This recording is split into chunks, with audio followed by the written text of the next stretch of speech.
안녕하세요. 명절이 다가오기 시작하면 며느리들은 머리가 슬슬 아파오기 마련이죠. 저도 매 명절을 힘들게 보냈던 게 생각나네요. 하지만 지금은 아주 편하게 명절을 보내고 있죠. 그 짜증나는 명절에서 어떻게 벗어났는지 알려드릴게요. 저는 평범한 회사원으로 자영업에 종사하는 남편과 만나 가정을 꾸렸어요. 신혼집은 경기도 외곽에 있었는데 남편 직장과 제 회사가 가까운 곳에 마련했죠. 결혼 초반에는 명절에 대한 스트레스가 그렇게 크지는 않았어요. 결혼 3년 차가 될 때까지는 친정에도 갈 수 있었으니까요. 사실 친정은 거의 땅끝마을에 가까운 아주 먼 지방에 있었어요. 가는 길마저 험해서 결혼 후에는 명절이나 연휴 때 한 번씩만 들를 수 있었죠. 너무 멀고 대중교통으로 가기도 힘든 곳이라 자주 못 가더라도 이해하고 넘어가려고 했어요. 그런데 결혼 4년 차가 되던 해부터 남편이 친정에 가는 걸 꺼리더군요. 여보, 솔직히 너무 멀잖아. 이번에는 그냥 연락만 드리고 용돈은 계좌로 붙여드려.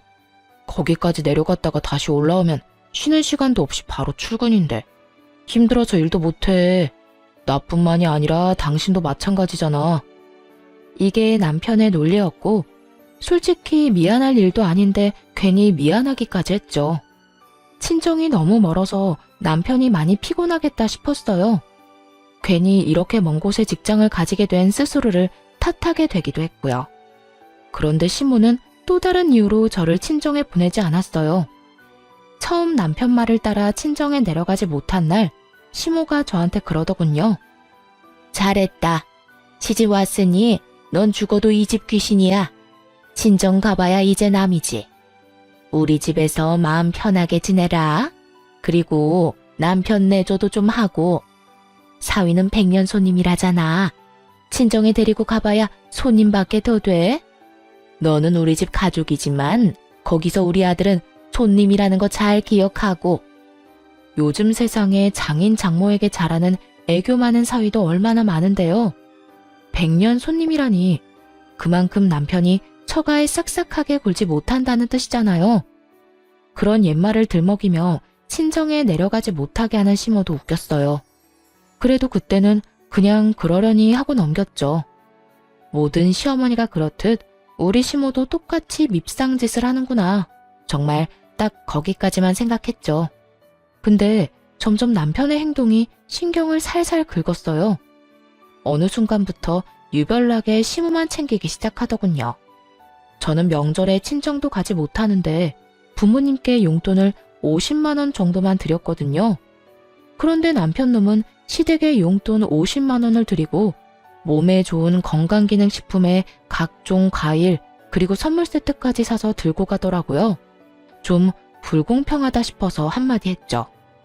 용돈도 드리는데 꼭 그렇게 선물을 많이 사야겠어? 우리도 돈이 없어서 생활비도 아끼는데. 아무리 그래도 그렇지 이렇게 많이 쓰는 건 좀 아닌 것 같아. 부모님한테 쓰는 거잖아. 이 정도는 해드려야 부모님도 든든하실 거야. 그리고 무리하는 거 아니거든. 그럴 거면 우리 집에도 좀 보내주지 그랬어. 왜? 처가댁 부모님은 부모 아닌가? 사서 들고 가기에는 처가댁이 너무 멀잖아. 나중에 하나 보내드릴게. 그리고 명절에 보내면 택배 대란 때문에 다 상하고 문제 생길 텐데 그러지 말고 명절 끝나고 보내드리자. 말은 그렇게 해놓고 매번 까먹기 일쑤였죠. 그런데 그 뒤로도 남편 놈은 친정에 아예 갈 생각을 안 하더군요. 어쩌다 한두 번이야 이해하고 넘어갈 수 있었지만 2해, 3해를 넘어가니 솔직히 짜증이 났어요.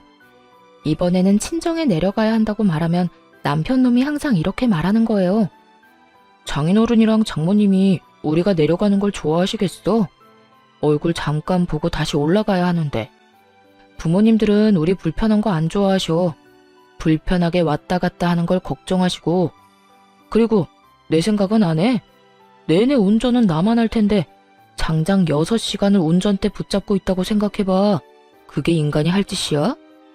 그럼 내가 운전하면 되지. 어떻게 2년이 넘도록 친정을 한 번도 안 갈 수가 있어? 그럼 혼자라도 내려갔다 오게 차라도 사줘. 장롱 면허 10년째인 너한테 차를 어떻게 맡겨? 그리고 혼자 절대 못 보내. 당신 혼자 내려가 봐. 장모님이 나한테 전화하셔서 무슨 일 있냐고 하실 거 아니야? 넌 부모님 걱정하게 만들고 싶어? 그럼 어쩌라고? 우리 친정에는 평생 안 갈 생각이야? 누가 평생 안 간대? 시간 나면 가는 거고 이번만 날인 것도 아니잖아. 좀 기다려봐. 때 되면 다 갈 거라니까.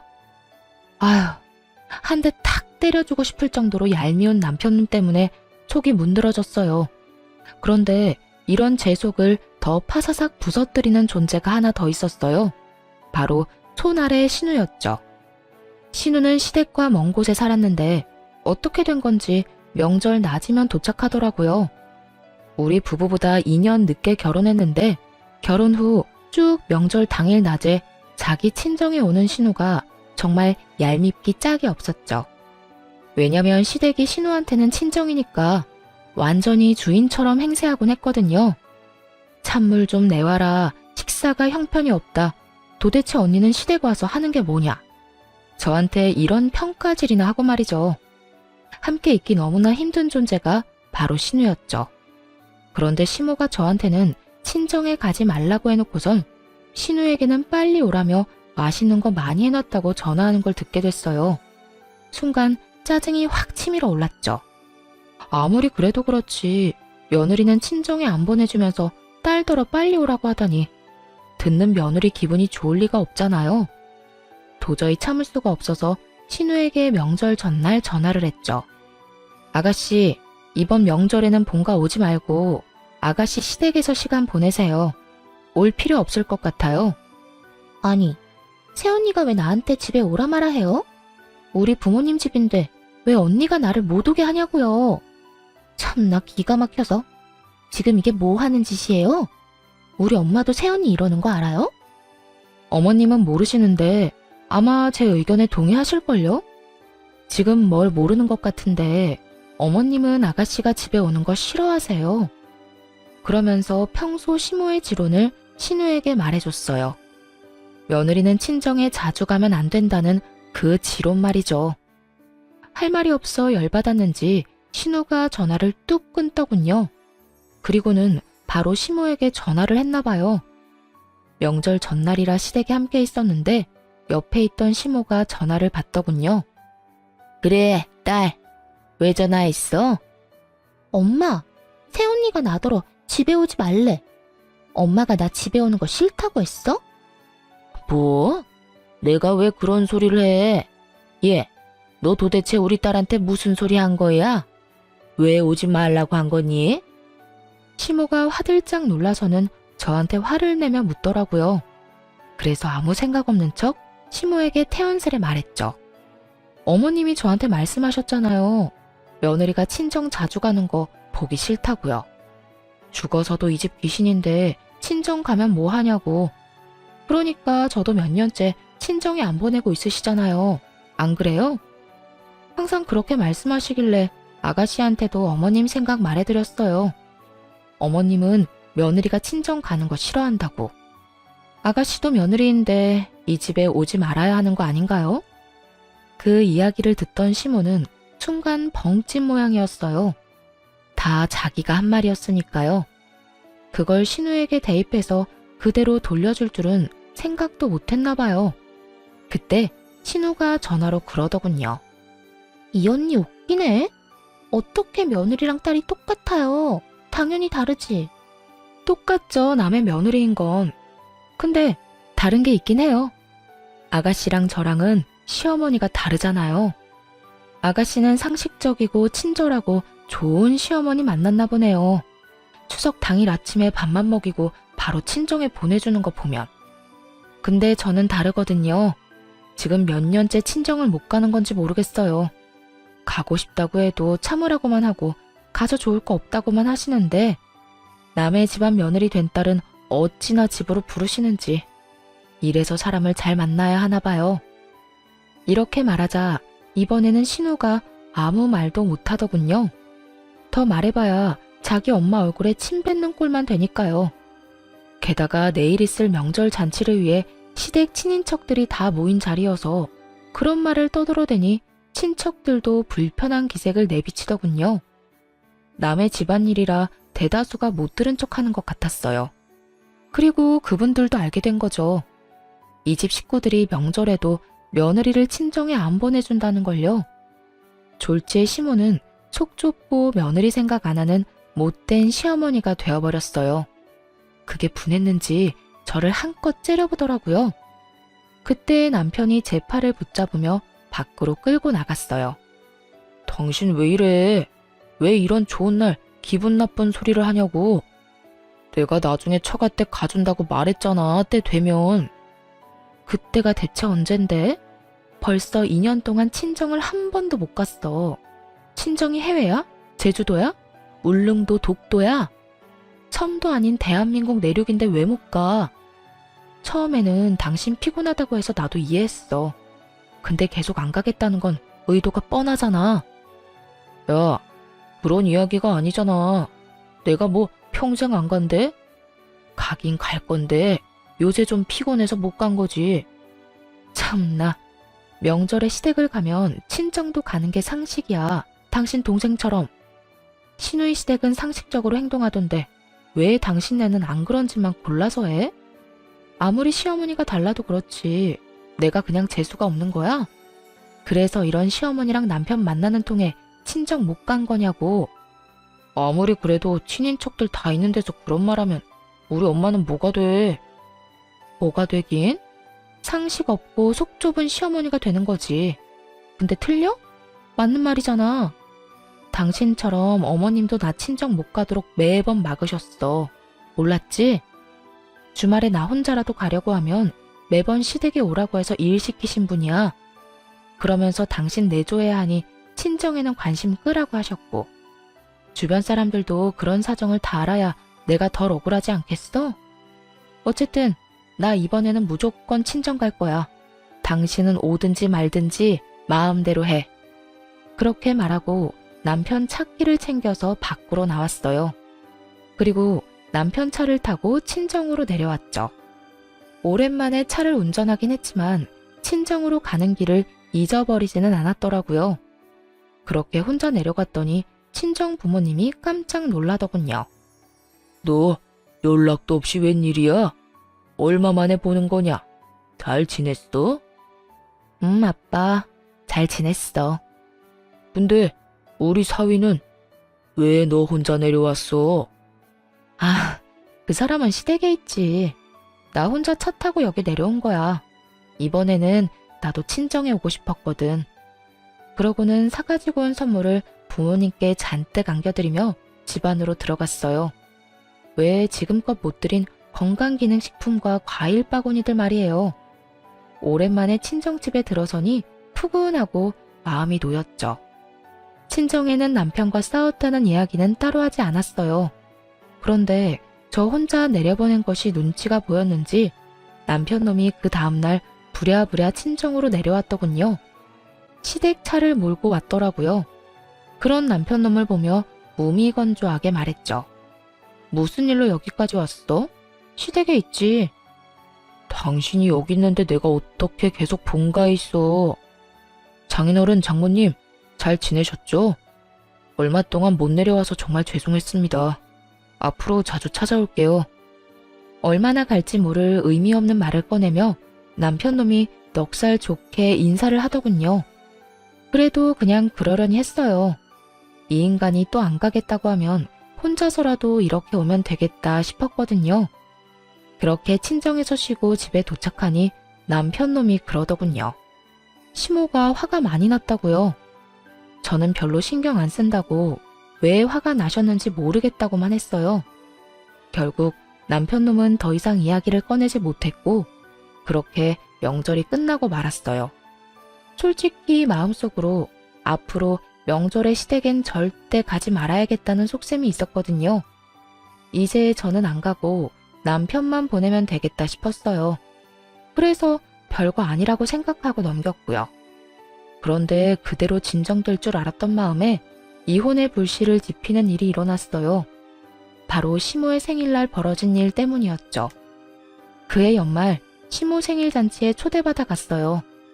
생일 선물은 남편이 자기가 마련하겠다고 한지라 저는 신경도 안 쓰고 있었죠.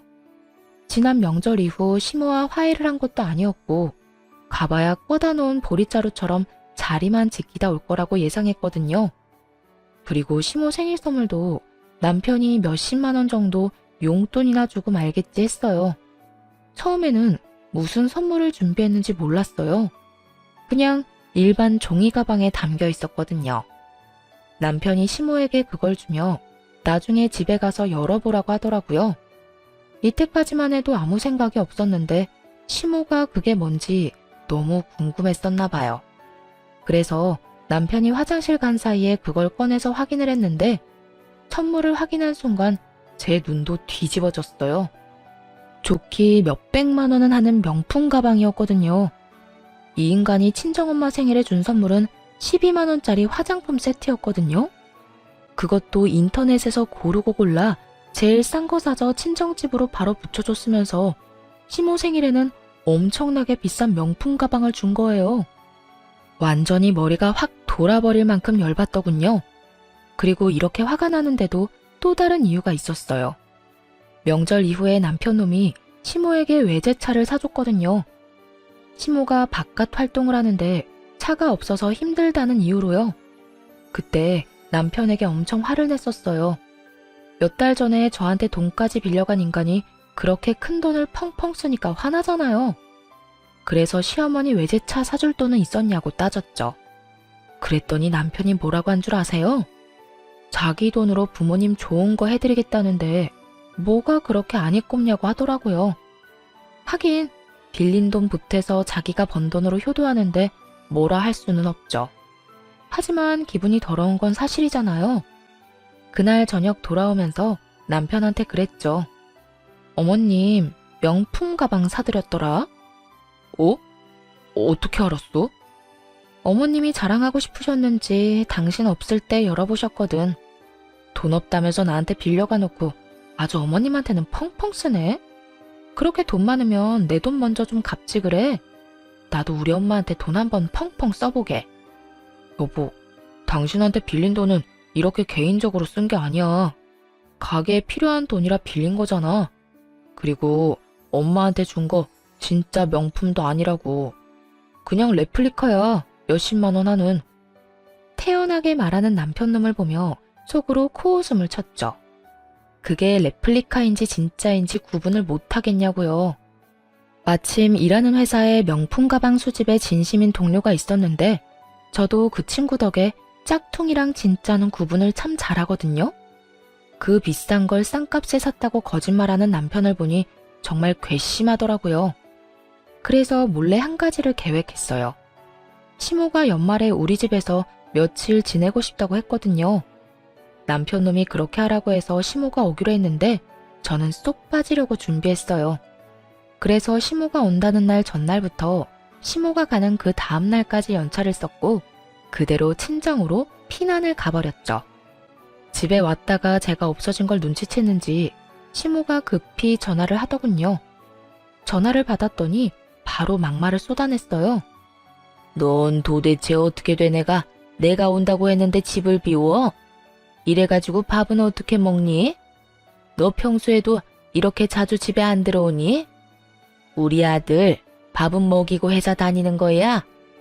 이래서 집안에 사람을 잘 들여야 하는 법인데 어떻게 이런 게 우리 집에 들어와서 내 속을 썩이는지. 당신 지금 어디야? 어딜 가면 간다고 이야기는 하고 가야지.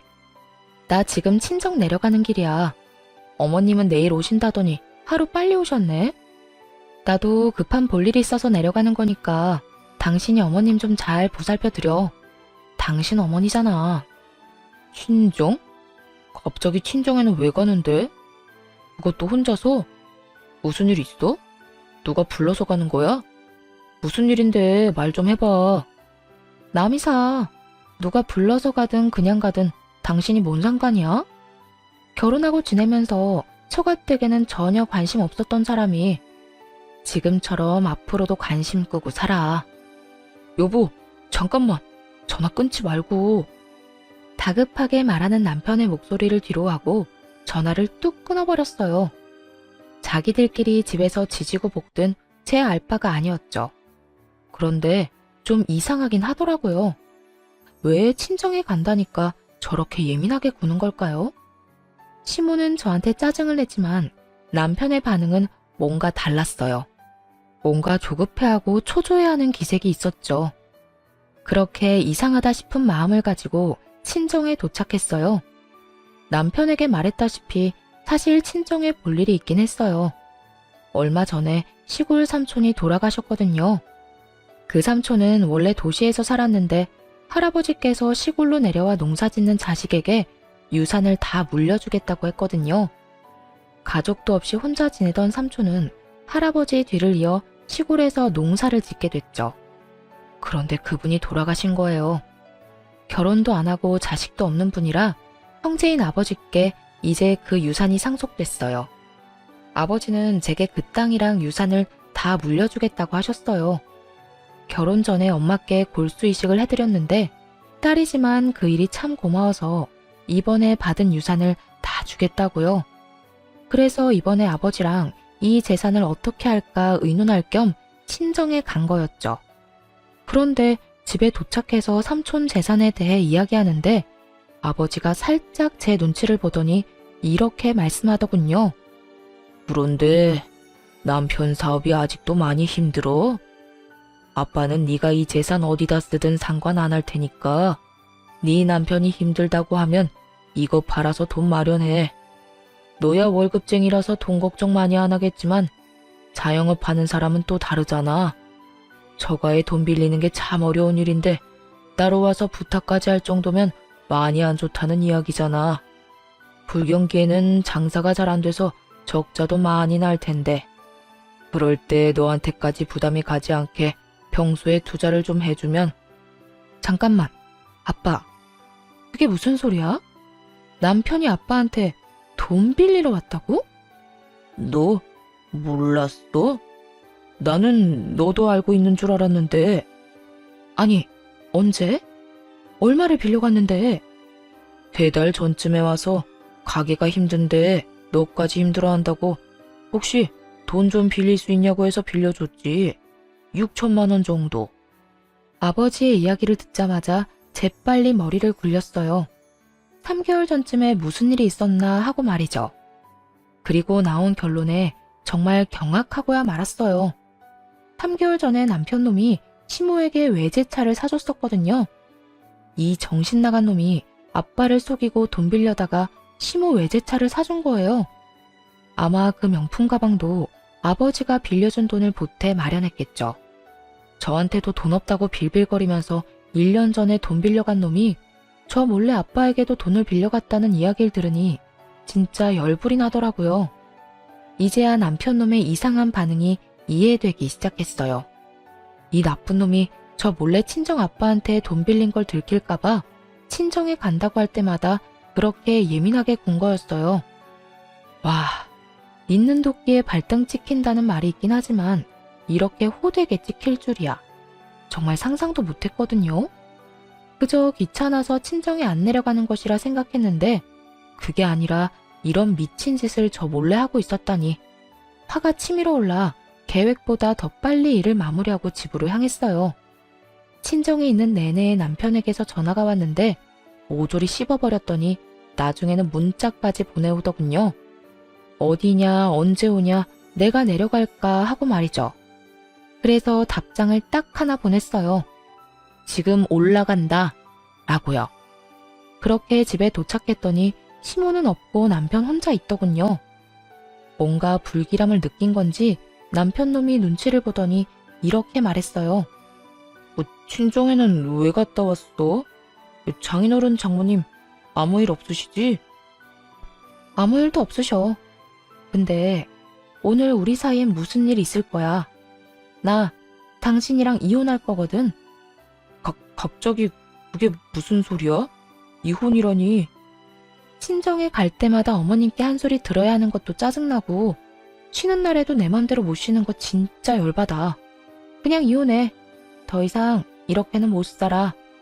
일부러 돈 관련해서는 입도 벙긋 안 했어요. 남편놈이 대체 언제 이야기할까 궁금했거든요. 그런데 예상과 달리 먼저 돈 이야기를 안 하니 남편 놈이 완전히 당황하더군요.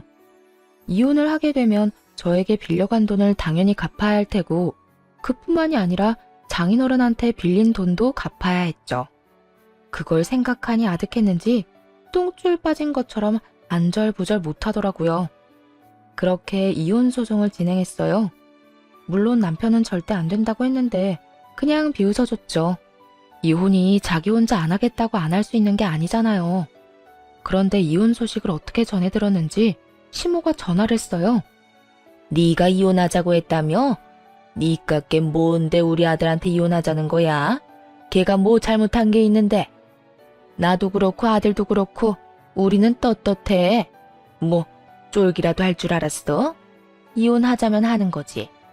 그런데 네가 그래봐야 위자료 한 푼도 못 줘. 그리고 네가 결혼할 때 받아간 결혼자금 그거 고스란히 뱉어내고 이혼해라. 아니면 이 이혼 절대로 못 해주고 끝까지 쫓아가서 그 돈 다 받아낼 생각이야. 그러니까 도망칠 생각하지 말라고 미리 경고하려고 전화했다. 시모의 기세가 아주 등등하더군요. 뭐 이해할 수 있었어요.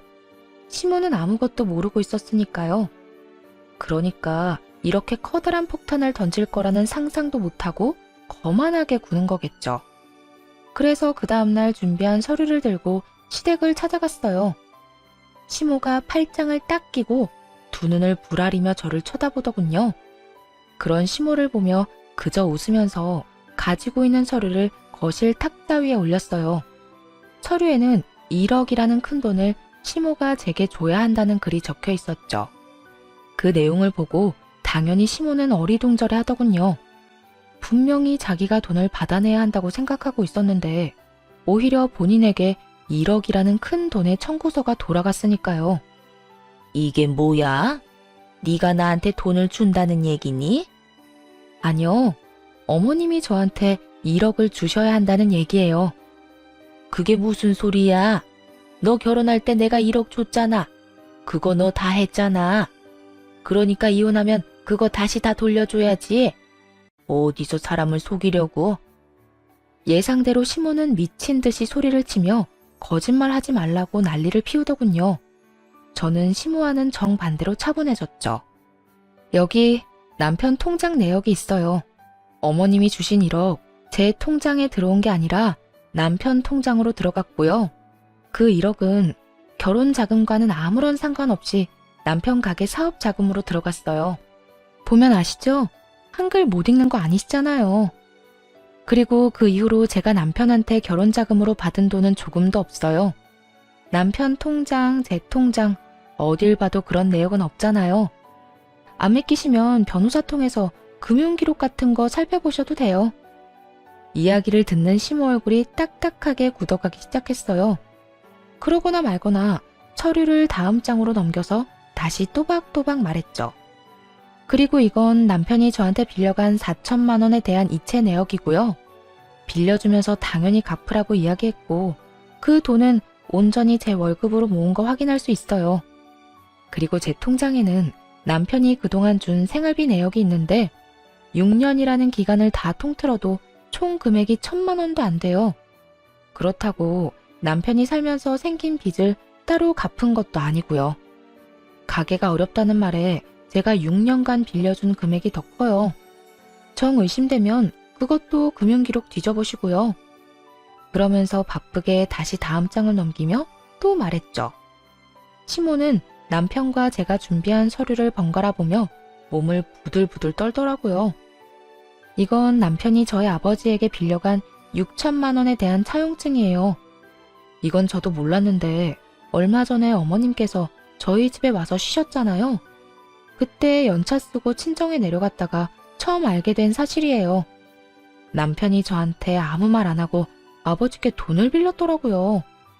그 때문인지 친정에 내려가는 저를 방해까지 했고요. 여보, 내가 방해를 한 게 아니라... 남편 놈이 찔리는지 중간에 변명을 하려고 하더라고요. 저도 말이 곱게 나오진 않았죠. 그럼 언제 이야기할 생각이었는데? 너 내가 그날 친정 내려간다고 했더니 필사적으로 막았잖아. 네가 우리 아빠한테 나 몰래 돈 빌린 거 안 들키려고. 게다가 빌려놓고 갚을 생각은 안 하고 펑펑 쓰기만 해? 그걸 어디다 썼는지 내가 모를 줄 알아? 이 가증스러운 쓰레기 같은 인간아. 밥벌레 같은 새끼. 감히 우리 아빠가 피땀 흘려 번 돈으로? 한동안 남편을 욕해주며 째려보다가 시모에게로 고개를 돌렸어요. 시모는 여전히 서류를 붙잡고 못 믿겠다는 듯 바라볼 뿐이었죠. 그러니까 결국 어머님께 드리고 싶은 이야기는 결혼 자금으로 주신 1억 중 제가 쓴 건 없으니 남편한테 받으시라는 말이에요. 또 이 1억은 원래 남편한테 받아야 하는데 남편이 한 푼도 없다고 해서 어머님께 말씀드리는 거예요. 아니, 이걸 왜 내가 갚아? 아들이 빌렸다면서 그러면 아들이 줘야지. 그리고 우리 아들이 왜 돈이 없어? 너희 집이 있잖아. 팔면 돈 나올 텐데 그걸로 마련하면 되지. 그 말을 듣고 조용히 다시 서류를 한 장 더 넘겼어요. 그 집은 저랑 제 친정 부모님이 돈을 모아서 산 집이고요. 그 집에 남편의 지분은 조금도 없어요. 그렇기 때문에 팔 수가 없네요. 전 팔 생각이 없으니까요. 그리고 남편이 빌려간 그 돈이 어디에 들어갔는지 제가 다 알고 있거든요. 어머님이 받으신 외제차 그리고 명품 가방. 그것들 다 남편이 저랑 친정아버지한테 돈 빌려서 사드린 거예요. 그러니까 남편 대신 어머님이 그거 팔아서라도 갚아주셔야죠. 그러자 남편 얼굴이 일그러지더군요.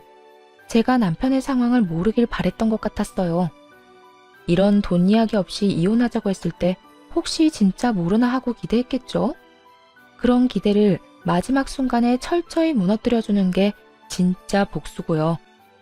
남편에게 백날 돈 갚으라고 말해봐야 타격감 제로일 테고 이렇게 가족 앞에서 이야기해야 수치심과 두려움이 배가 될 테니까요. 아들아, 저 말이 진짜야? 다 참말이냐고. 너 나한테는 그 집이 다 네 거라며. 거기다 결혼자금 1억도 다 집 사는데 썼다며. 근데 뭐? 빚이 1억? 너 도대체 뭐 하고 다닌 거야? 엄마, 제가 차 사드렸잖아요. 사람 혼이 빠지도록 무조건 비싼 차 사달라고 한 사람이 누군데요? 안 될 것 같다고 했을 때 엄마가 뭐라고 했는지 기억 안 나요? 돈 빌려서라도 사주는 게 자식된 도리라면서요. 그래서 장인어른한테 빌려다 외제차 해드렸잖아요. 남편 놈이 도리어 화를 내며 말하자 시모는 충격을 이기지 못했어요. 너 그걸 말이라고? 아이고 머리야. 아이고. 시모가 머리를 부여잡고는 못 쓰러질 듯 휘청거리더군요. 그러다 소파 위로 풀썩 주저앉았어요. 그리고 잠시 후 처음과는 전혀 다르게 차분해진 목소리로 슬쩍 말하더군요. 예, 나는 이런 사정 같은 거 아무것도 몰랐어. 우리 아들이 이런 짓을 했을 줄은. 이건 정말 큰 문제야. 그냥 넘어갈 순 없지. 그런데 이렇게 이혼해서는 안 돼. 차라리 같이 살면서 갚게 하는 게 낫지 않겠니? 아까의 기세등등하던 태도는 어디로 갔는지 이제는 시모가 이혼하지 말라고 권유하더군요. 살면서 돈을 갚도록 하는 게 더 좋다는 이유로 말이죠. 안면물수라는 게 이럴 때 쓰는 말일까요? 너네가 이혼한다고 쫄릴 줄 아냐며 큰 소리는 펑펑 쳐놓고 남편에게 빚이 1억 있다는 걸 알자마자 급박하게 꼬리를 내리는 시모 꼴이라니. 게다가 남편이 빈털털이라는 것을 알고는 저를 묶어두려는 것 같더군요. 이미 시모와 남편이 어떤 사람들인지 다 아는데 그게 가능할 리가 없잖아요. 솔직히 두 사람이 저한테 조금이라도 친절하게 대했다면, 그리고 저를 속이지 않고 친정에 가도록 배려해줬다면 이혼까지 생각했을까요? 분명 고민이야 했겠지만 이혼은 안 했겠죠. 그렇지만 남편의 행동이 너무 치사했잖아요. 친정에는 내려가지도 못하게 한 주제에 장인어른한테 빌린 돈으로 시모에게 외제차와 명품백을 사주다니. 그런 남편놈을 보고 누가 이혼을 생각하지 않을 수 있겠어요? 저는 코웃음을 치며 시모에게 말했죠. 아드님 이혼 안 시키고 절 붙잡아 보려는 그 마음은 알겠지만 이미 늦었어요. 이혼 소송 진행 중이거든요. 그리고 이혼하든 안 하든 이 돈은 남편이 갚아야 하는 거고요. 저희 아버지도 그렇고 저도 그렇고 이 돈 어떻게든 받아낼 거예요. 그제야 시모가 무너지더군요. 갑자기 고개를 쳐들더니 실성한 여자처럼 아들에게 소리쳤어요. 난 못 갚아. 네 잘못이고 네가 빌린 돈이니 네가 갚아. 내가 뭔가 해줄 거라고 절대 기대하지 마. 잘못한 건 네 놈이고 나는 결백하니까. 결백한 것 치곤 시모가 받아먹은 게 워낙 많아서 남편 놈도 가만히 있진 않았어요. 아니, 그 돈 빌려서 온전히 저한테 쓴 것도 아닌데 왜 못 갚아주는데요? 와, 엄마 진짜 얼굴에 철판 제대로 깔았네. 그만큼 받아놓고 이제와 발뺌을 하신다? 그건 제가 용납 못해요. 두 사람은 1억이라는 빚 앞에 한치도 물러서지 않고 팽팽하게 싸우더군요. 그런 둘을 놔두고 그 집을 빠져나왔어요. 그리고 집에 오자마자 용달차 부르고 안방에 있는 남편 짐부터 꺼냈죠. 그런데 어느새 남편 놈이 집에 슬그머니 들어오더니 짐을 싸는 걸 보고 저를 말리려고 하더군요. 여보, 진짜 이럴 거야? 나 정말로 내보낼 거냐고. 우리가 함께 산 세월이 몇 년인데 이런 식으로 내보내는 건 좀 아니지 않아? 내가 어떤 식으로든 갚는다니까? 그 돈은 당연히 갚아야 하는 거고 당신은 이 집에 대한 지분이 하나도 없잖아. 결혼할 때 한 푼도 안 내고 이 집에 들어온 건 너야. 그때도 당신 가게 힘들다고 해서 어머님한테 받은 돈도 당신이 모았다던 결혼 자금도 다 가게로 들어갔지. 솔직히 그것도 의문이긴 해. 그 돈은 시댁에 안 갖다 바쳤어? 나 당신한테 제대로 생활비 받아본 적 한 번도 없어. 그것만으로 이미 아웃이고 어차피 이혼하고 나갈 텐데 뭐하러 굳이 같이 살아? 보기 싫은 얼굴 쳐다보면서. 그러니까 미리 좀 나가. 알았어? 하나부터 10까지 너무 맞는 말만 하니 남편도 더 이상 아무 말 못하더군요. 뭐 입이 10개라도 할 말이 없었겠죠. 자기가 뭘 잘했다고 이 집에 남겠다 어쩐다 이야기하겠어요? 그리고 시모와 남편을 위한 진정한 지옥은 며칠 뒤부터 시작됐어요. 이혼에 대한 전말을 모두 듣게 된 친정아빠가 완전 열받으셨거든요. 그딴 놈도 하나뿐인 사위라고. 내가 노후자금으로 모아놨던 자금까지 빌려줬는데 널 속이고 그딴 짓을 했다고? 널 친정에 못 가게 한 것도 모자라 지엄마 외제차랑 명품백을 사줬단 말이야. 차라리 너한테 선물을 사줬다 하면 내가 그 돈 받을 생각 안 했을지도 몰라. 그런데 감히 내 딸한테도 돈을 빌려놓고 나한테까지 돈을 빌려? 그건 절대로 용서 못하지. 지옥까지 쫓아가서라도 그 돈 받아내고야 만다. 그렇게 선언한 친정아빠는 정말로 그 먼 곳에서 한달음에 올라오셨어요. 그러고는 남편이 시모에게 사준 외제차 뒤를 졸졸 쫓아다녔죠. 완전히 대놓고 쫓아다닌 게 아니라 몰래 뒤만 쫓다가 시모가 지인들을 만나는 것 같으면 마치 우연히 마주친 적 다가가 이랬대요. 아이고, 잘 지내고 계신 것 같아서 보기 좋습니다. 이제 그쪽 아드님하고 우리 딸이 이혼한 건 아시죠? 그런데 그쪽 아드님이 나한테 빌려간 돈을 안 갚아서 이렇게 찾아왔어요. 아드님이 그러는데 자기는 돈이 없으니 엄마한테 가서 받으라고 하더라고요. 저도 노후를 위해 힘겹게 마련한 돈이라 없으면 크게 곤란해서 말이죠. 그쪽 아드님이 나한테 빌린 그 돈으로 자기 엄마 외제차를 사줬다고 하는데 그게 바로 이 차죠? 아이고, 참 좋아 보이네. 아니, 사돈은 왜 이럴 때까지 찾아와서 그런 이야기를 해요? 저는 우리 아들이 빌린 돈이랑은 아무런 상관이 없는 사람이에요. 상관이 없어? 당신 아들이 저지른 짓이고 그동안 당신이 그 돈 다 썼잖아. 그러면 양심상 대신 갚아줘야 한다는 생각은 안 들어요? 돈이 없으면 이 차랑 그 어깨에 걸려있는 가방을 팔아서라도 마련하셔야지. 그러니까 돈은 빌린 사람한테 갚아달라고 해야지. 왜 빌린 사람 엄마한테 이렇게 난리를 치냐고요? 아니, 상관이 왜 없어요? 그쪽이 아들을 잘못 키웠잖아요. 그리고 우리 딸 친정에도 못 가게 하고 이 집에서 매번 일 시키고 괴롭혔다면서요. 내가 그 이야기를 듣고 어찌나 속이 이상한지 밤에도 잠이 안 와. 남의 귀한 딸 데려다가 막 부리는 것도 모자라서 부모도 못 찾도록 만들어? 쌍으로 정신이 나간 것들. 뚫린 입이라고 아무 말이나 짓거리는 거 봐. 어쨌든 그쪽 아드님이 빌려간 1억 가지고 있는 걸 팔아서라도 마련하시라고. 당신 다니는 곳이 어디든 다 쫓아다니면서 그 돈 다 받아낼 거요. 앞으로 만날 지인들한테 아들 새끼가 사고친 거 다 알리고 싶으면 마음대로 하시오. 난 안 말릴 테니까. 아빠의 말에 무시무시함을 느꼈는지 시모는 그 뒤로 사람을 만나지 않고 집에 틀어박히더군요. 시모가 밖에 나오지 않자 아빠는 이제 남편을 쫓아다녔어요. 아빠 돈이랑 제 돈까지 당장 갚으라고요. 결국 주변에 사람이 있든 말든 상관없이 쪼아대는 아버지 때문에 남편 놈은 시모의 반대를 뒤로하고 명품 가방과 외제차를 팔아 돈을 마련했어요. 그렇지만 아무리 좋은 외제차의 명품 가방이라도 중고잖아요. 당연히 살 때만큼의 돈을 마련하기는 어려웠죠. 비싼 만큼 감가가 어마무시하잖아요.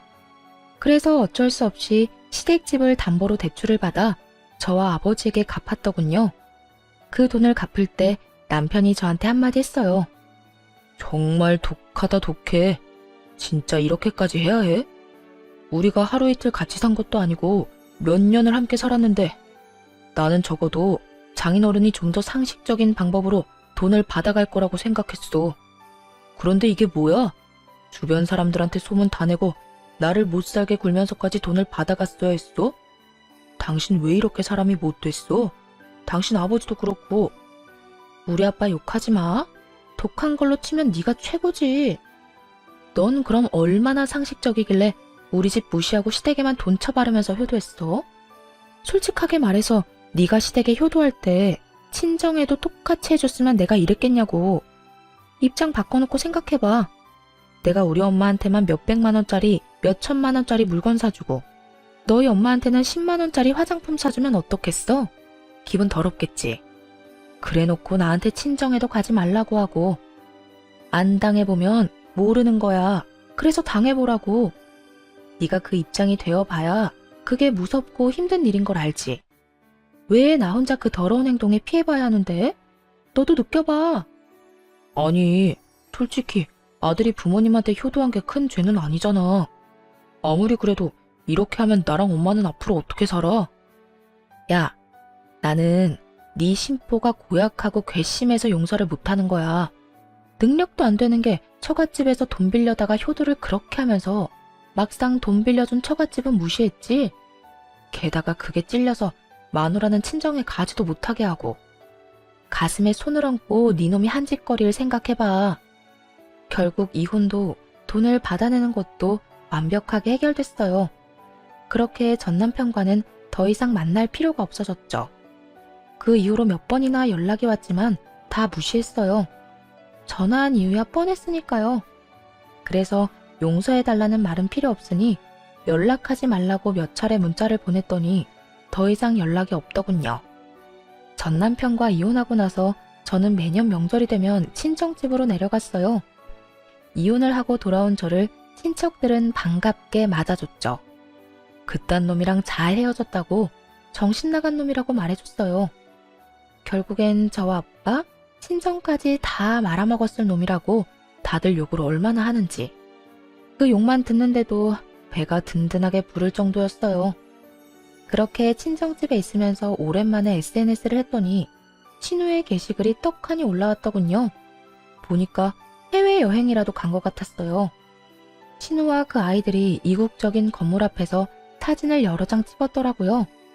그러면서 명절 연휴에 해외에 놀러 갔다는 문구까지 썼더군요. 명절 때마다 친정에 오고 싶어 안달이 날 정도였던 신우가 웬일로 친정이 아니라 해외에 갔는지 궁금했어요. 그리고 나중에야 그 이유를 알 수 있었죠. 전 남편과 전 시모가 빈털터리가 되고 나서 신우에게 손을 벌리려고 한 것 같더군요. 하긴 지인들에게 허세 부리고 싶어서 아들놈 들들 볶았던 시모잖아요. 당연히 신우에게도 똑같이 행동했겠죠. 눈치 빠른 신우는 그러기 싫어서 명절에 해외여행을 하고 있는 거였어요. 매년 떠들썩하게 사람 많던 시댁에 결국 찬바람만 쌩쌩 불고 있는 상황인 거죠. 게다가 들어보니 전 시모와 전 남편의 관계는 더욱 악화일로를 걷게 됐더라고요. 전 남편이 결국 시댁에서 나와 가게에서 숙식하고 있다는 소식을 들었어요. 자신을 구박하고 차랑 가방 돌려달라며 찡찡대는 시모 때문에 말이죠. 전 남편도 자신이 그렇게 살게 될 줄 알았으면 그런 짓을 안 했을 거예요. 한치 앞도 못 보고 안일하게 생각한 결과가 겨우 그거라니. 그렇다고 다시 걷어줄 건 아니지만요. 시모도 초라하기는 마찬가지였죠. 아들 하나 믿고 소소하게 며느리 괴롭히며 사치나 부리며 살더니 결국 그 돈들이 사돈집에서 나온 거라는 걸 알고서는 완전히 무너져 버렸잖아요. 자기 욕심 때문에 자식이 저 지경이 된 건 눈에도 안 들어오고 그저 자기한테 줬던 걸 뺏었다는 생각만으로 자식을 모질게 대하니 전 남편도 그런 전 시모에게 정이 다 떨어졌겠죠. 결국 시모는 이제 명절을 아주 조용하고 조촐하게만 보내게 됐고 나날이 아들, 딸의 지원도 끊겨 근근히 살아가고 있다고 하더군요. 뿌린 대로 거둔 꼴이 참 웃겼죠. 이렇게 저는 그 지옥 같은 시댁의 명절에서 벗어날 수 있었어요. 이혼한 걸 절대 후회하지 않아요. 더러운 꼴 보기 전에 떠나는 것도 좋은 방법일 수 있답니다. 긴 글 읽어주셔서 감사해요. 좋은